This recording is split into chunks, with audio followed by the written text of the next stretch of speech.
Welcome to USA Green Card Approved, your trusted guide to U.S. immigration success. Looking to get a U.S. green card? Whether you're applying through family, work, as an international student, a religious worker, or as a victim of abuse under VAWA, we share clear information, real stories, and step-by-step help made for you. We simplify the process and equip you with information approval of your green card. Subscribe now. Your journey starts here. Welcome to my YouTube channel, US Green Card Approved, a YouTube channel that provides you immigration information for your transformation. This is Gertrude Onuoha here, immigration attorney from the state of New York. We represent clients all over the United States and outside the United States. Today, I'm going to be talking to you about something very, very important with regards to the EB-1A green card pathway. You do not want to miss this information if you are considering this pathway. And make sure you listen to everything that I have to say today, because we are in the trenches. This is what we do for our clients. So I'm not speaking from the books, I'm speaking from experience. Today, I'm going to be talking about the evidence that's needed for your EB-1A application. Guys, EB-1A application, as we stated in the time past, is for extraordinary people, persons who are shown that they are extraordinary in the field of science, in the field of arts, in the field of athletics, in education. Guys, you are showing that you are a top achiever. You are the creme de la creme of your profession. You are the high flyer. You are the 1% in your field. You are indeed at the top of your field. But guys, you're not going to say it just the way I'm saying it, right? You're not going to just say, oh, I am at the top of my field. No, they don't know you. They're probably never going to even interview you. Most of our clients, they get, once their case is approved, they get their green card. Most of them don't even go through any kind of interview. Quite frankly, it's going to be based on what you submit to the immigration authorities. And that's why today I'm going to go over the evidence that's needed. Guys, evidence is proof of whatever you say, because guess what? Talk is cheap. Anybody can make a claim to a Nobel Prize or to an award, but they need the evidence. Guys, if you don't have the evidence, I would not recommend that you go this channel, because this is highly document intensive. So now, we've stated this before. You can watch my prior video on the EB-1A overview. So in order to establish that you qualify, number one, you have to show three things. Number one, you have to show that you are a person of extraordinary ability. You have to show that you are continuing your work here in the United States, because that green card is not just given to you to pocket and sit at the corner of your house. No, you're going to continue with your extraordinary ability here in the United States, so that this country can continue to be better and better and better. Okay, because you are involved in nation building. Then also, you are also going to show that your work will substantially benefit the United States. So these are three things that you have to establish, and you have to prove everything word for word. You have to prove. But the good thing is this: you don't need a job offer, you don't need an employer, and you don't even need a degree to go this route. All right, let's get to it. So the first thing, to establish extraordinary ability, you have to show that you have got a one-time award, such as a major internationally recognized award, or even a world-class award, or a renowned. It has to be like a big award, because once you can show that one award, bam, you have established extraordinary ability. You move to the next point, which is your intention to continue and that your work will substantially benefit the United States. But the question is, how many people have this one-time award, this Oscar award, this Olympic medal, or even a Nobel Prize? So most people don't have that. So if you don't have that, don't be discouraged. There is another pathway we can take. You just have to show 3 out of 10 things. Now, but today I'm focused on the evidence. So now, if you are saying you have a one-time achievement, it's only a no-brainer that you have to establish what that achievement is and provide evidence. So if you say you have a Nobel Prize, You definitely want to show whatever was given to you, a certificate, a plaque, a letter, photos, whatever it is, you want to show it. If you say, okay, you got an Olympic medal, you want to take a picture of that medal, you want to show yourself participating, if you have photos, if you have letters of congratulations, any evidence you have to prove the point. And sometimes you might use one or more evidence, but at the end of the day, you are responsible for providing your evidence. It's your case. The burden of proof is on the applicant. That is what the law is. The burden of proof is on the applicant to prove their case. The government does not have any responsibility to help you here. Your responsibility is to prove your case. And the thing I love about these things is that you can really get creative. You can really think, and this is what we do as lawyers. Sometimes we have clients come to us and they are really like feeling frustrated. They don't know what to do again or how to prove something. We sit down with them, like we just kind of brainstorm with them. Okay, what about a letter? Do you have any letter congratulating you? Did you get an email? Did you take photographs? Some of these things when put together can really make a strong case. Now, if you are going to use 3 out of the 10 criteria, so I'm going to really run through this criteria and then we'll take them one by one. So you can show that you have received a lesser national award for excellence, membership in professional association that requires outstanding achievement of their members, published materials about you in a professional or major trade publication, participation as a judge of other people's work, original contribution of major significance, authorship of scholarly articles in a professional journal, work being displayed in an artistic exhibition, performing a leading or critical role in a distinguished organization, commanding high income or remuneration compared to others in the field, commercial success in the performing arts. So these are all you need to show is 3 out of 10. Now, even though they say 3 out of 10, guys, if you can, I recommend that you give it your best shot. So if you have 7, go for it. This is because just because you are saying it does not mean they're going to agree with you. They have a way of also arguing with you and saying, no, we don't agree with you on this, we don't agree with you on that. So by the time they destabilize or they knock down maybe 2 or 3, if you still have 3 standing, that would be nice. But if you have only 3, if they knock down 1, you are destabilized. So you want to really give it your best shot. Now, let's talk about evidence. So, receipt of lesser national or internationally recognized prizes or awards for excellence. So for that one, I definitely would say that you should show the award. That's a no-brainer. You want to first of all show the award. They also like to see the criteria for that award. They definitely like to see the criteria. They want to know the criteria. How many people, considered for that award? Of course, the more people that were considered, the more prestigious it is, right? So you want to show that the award is also for excellence, not just any award, okay? So if you are getting 10-year award in your business or on your job, that's not what we're looking for. Remember, this is all about being at the top of the field. So it's an award for excellence. Of course, you want to show the award certificate or plaque. You want to show if there's a press release, it was talked about in the news. You also want to show the criteria for the award and the selection process. Now, to do that, you have to, most of these awards are online. So go to the website and they probably have their selection process online.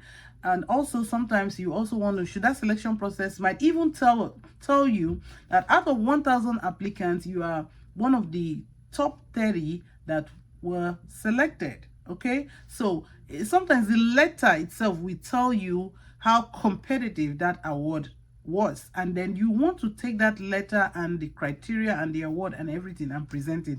If you just present only the award, you would not be doing justice to your case, because it must be an award for excellence. So it would be nice to show a letter showing that it was for excellence. Okay, membership in professional association requiring outstanding achievement. Guys, membership in professional association is not simply one where you had to pay dues or pay money. to become a member. Most organizations are like that. No, but for this type, we're talking about you showing that for you to join that association, you really have to have been outstanding. So what do you need to show? Some documents that can help. Of course, you want to show the membership certificate. And if you don't have membership certificate, how about the email where they told you you are now a member of this organization? They must have communicated it some way or somehow. So you get the email or the letter or the certificate.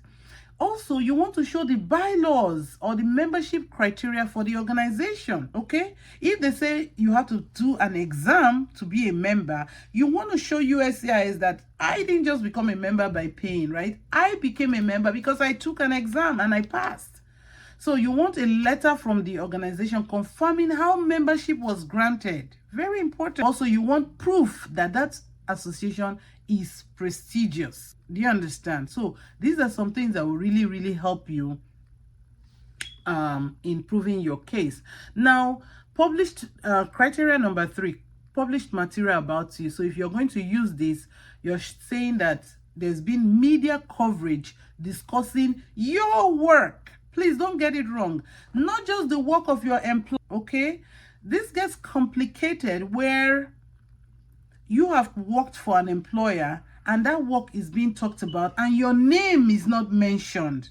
It really gets difficult because, to be honest, the only way that you can get credit for this is to show that you were part of the team. Your name was mentioned. So if your name is not mentioned and the project was mentioned in the news, you really have to find a way of linking yourself to this. So one way you could do it is for your employer to really write a letter saying that indeed they reported this discovery. Let's just say maybe you are a geologist and they discovered hydrocarbons and you were part of the people who actually helped in the discovery of the hydrocarbons.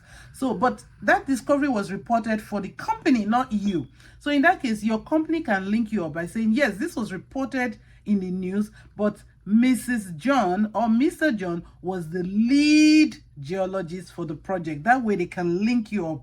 Guys, you have to be creative. Whether USCIS will accept it or not is another thing, but you just have to be creative. You just have to be linked to the project. Because if the reports or the media coverage does not mention your name, it gets very complicated. Okay, you might not be able to use that evidence. That's just what I'm saying, except you link yourself. So if it's about you and about your work, of course, you want to show full copies of the published articles. You want to show name of the publication and the circulation numbers, because of course it's a major news media, okay? So you want to show how the wide circulation of that publication. And then if it's in another language, please translate to English. Make sure that you're being talked about in that coverage. And if it's an interview, you want to bring out the transcript. Now, if the coverage is on TV or on YouTube, not something that's just in writing, you want to get the transcript, okay? You make it easy for USCIS to approve your case. I believe that they want to approve these cases, but they need the evidence. They just cannot approve without the evidence. Okay, let's get to number 4. You have judged the work of others. You have judged the work of others, either as a reviewer in a peer review journal, or you've worked in a panel or professional competition. So you definitely want to show the invitation to become part of the panel, okay? Or the letter requesting you to review somebody's work. It's a no-brainer. You have to show that letter, right? Then you also have to show that you actually reviewed the work. Because some people get the invitation, but that does not mean they actually did it, okay? So you want to show the invitation letter. You want to show copies of the review, thank you notes at the end of the review. And you want to show that the organization that called you is a prestigious organization. And you want to also describe the process, okay? The judging process, you want to show what you did, how you came to your conclusion. I think for me, the most important thing is that you want to show that you were invited to do the work and you actually did the work.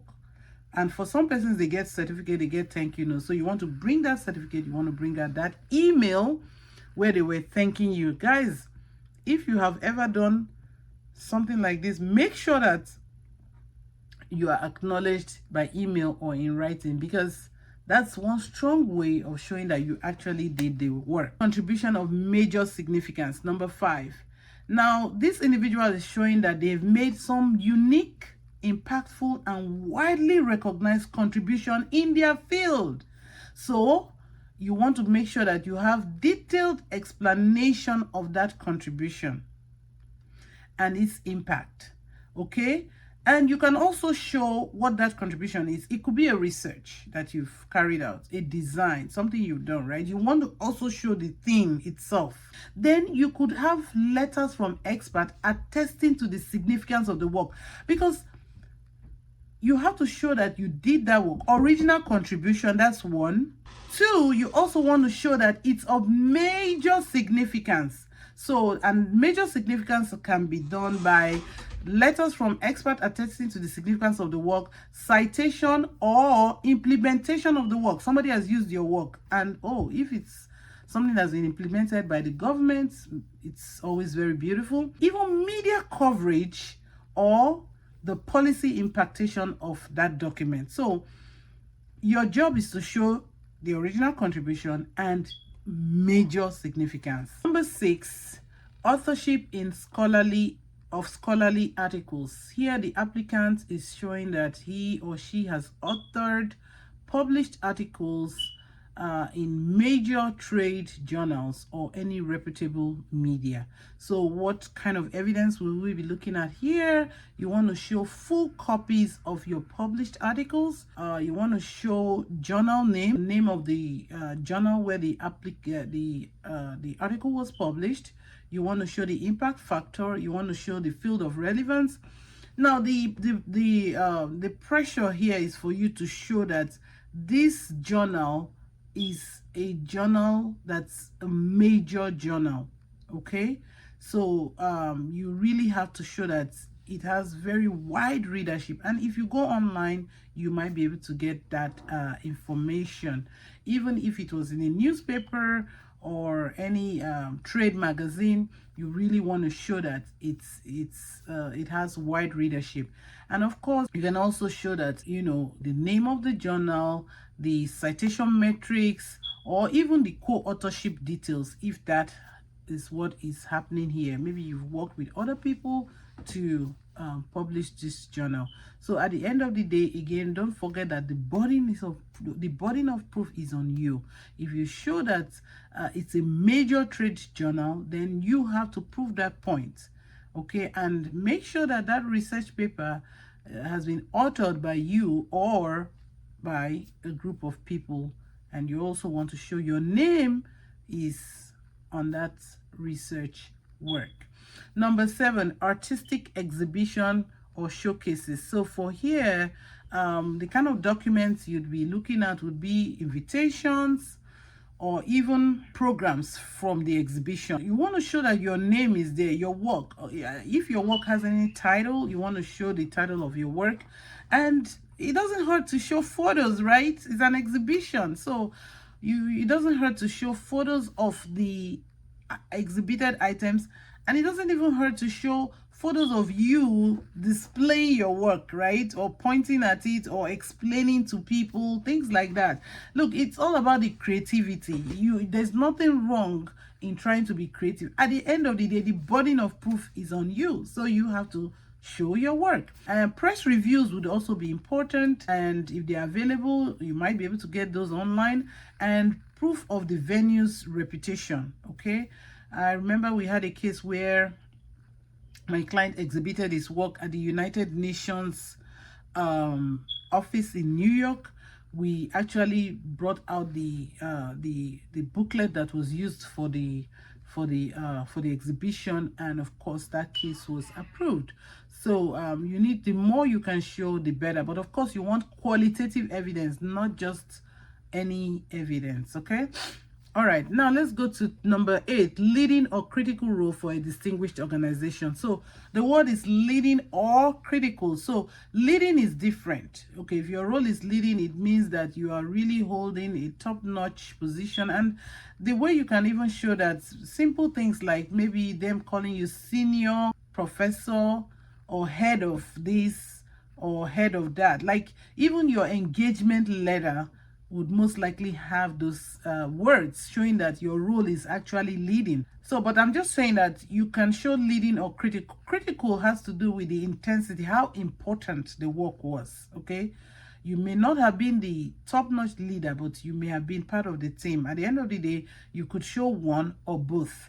And then you also have to show that it's a distinguished organization. Now, what are some documents that you could use? You could use your employment verification letter describing the role. Even if you are coming in as a consultant, there will be an engagement letter, organizational charts, and some of these things can even be gotten online.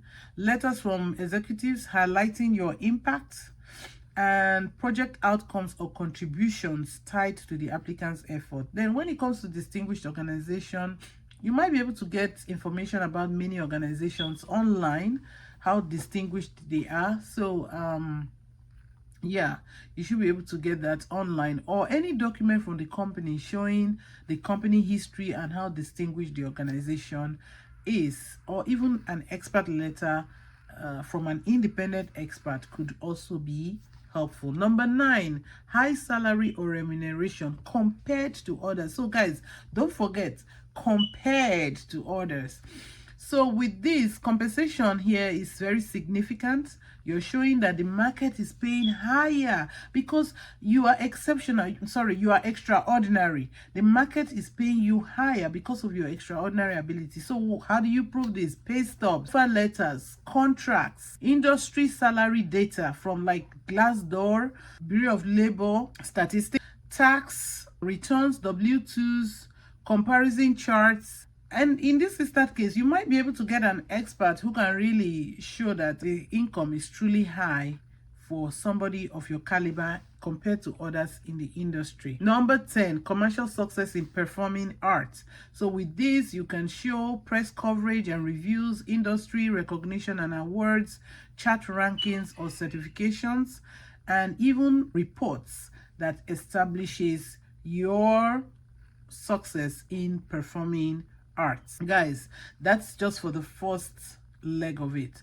Now, don't forget that you still have to do your final merits determination. Now, that final merits determination is a time when you actually bring all together your evidence together and sort of marinate all the evidence to prove in the entirety of the case that indeed this individual has high level of expertise and is among the top players in his field, the top 1%, and the way I like to say it, the creme de la creme of his field. So in that instant case, you are actually evaluating the evidence that has been submitted. Guys, you have to do that merit determination. The merit determination is very, very important. Now, after doing the merit determination, then you proceed to show that this individual is actually coming to the United States to continue in his field of expertise. And that can be shown through your future plan, what you plan to do. I think some areas that has really been areas of difficulty would be where somebody is coming in to do a different work from the area of his expertise. That could be problematic. So you really want to show that you are coming in to continue with the area that you've talked about, the area of your expertise. And that underscores the importance of showing your proposed endeavor. Guys, the proposed endeavor. You need to know the problem that you are coming to solve here in the United States. Okay, don't just say, maybe I'm a medical doctor, right? You want to show that, okay, maybe I'm a medical doctor focusing on curing maybe breast cancer, right? So you want to really show your area of work. Now, the third thing you have to do is to show that your work will substantially benefit the United States. Again, in doing that, you want to show your degrees, you want to show your achievements, your awards, you want your research, and all those good stuff that you already used. You can then use them again to show that your work. And then you can also add some articles, reputable articles, okay? You go online, newspaper publication, executive orders that show that indeed you're really coming to solve a problem. and your area of expertise is really, really going to move the needle forward for certain sectors, if not the whole of the United States. And of course, you can use expert letters, you can use expert evidence to really buttress your point. So guys, these are some of the evidence that we really, really need to prove this case. Don't ever forget this, that the burden of proof is on you, not on the government. Even if they know that cancer is a problem and breast cancer needs to be solved, the problem of cancer needs to be solved, right? The burden of proof is not on them. The burden of proof is on you, because you are the expert who is saying that you are extraordinary. You are the one claiming to be at the top of your field. You are the one claiming to be a high achiever. You are the one claiming that you're going to continue working, maybe, for example, as the medical doctor who will be solving the problem of cancer problem here in the United States. You are the one that is showing that your work will substantially help the United States. You are the one making all those claims, right? So the burden of proof is on you. And if you don't discharge that burden, if you don't provide evidence, right, to prove that point, then you would get what is called an RFE, which is a request for evidence. And if after you get that request for evidence, you still cannot prove your point, most likely your case will be denied. Guys, if you have any question or you are confused, feel free to go to my website, schedule a consultation, go-attorney.com. We will be able to sit down with you. We'll be able to analyze your evidence. We'll be able to tell you if you indeed qualify for this process. Thank you very much for listening. If you have any question, feel free to, reach out. And if you think you are confused about any of the requirements, feel free to make a comment, ask a question. I promise you, I will answer your questions. Until we meet again, make sure you subscribe and have a wonderful rest of your day.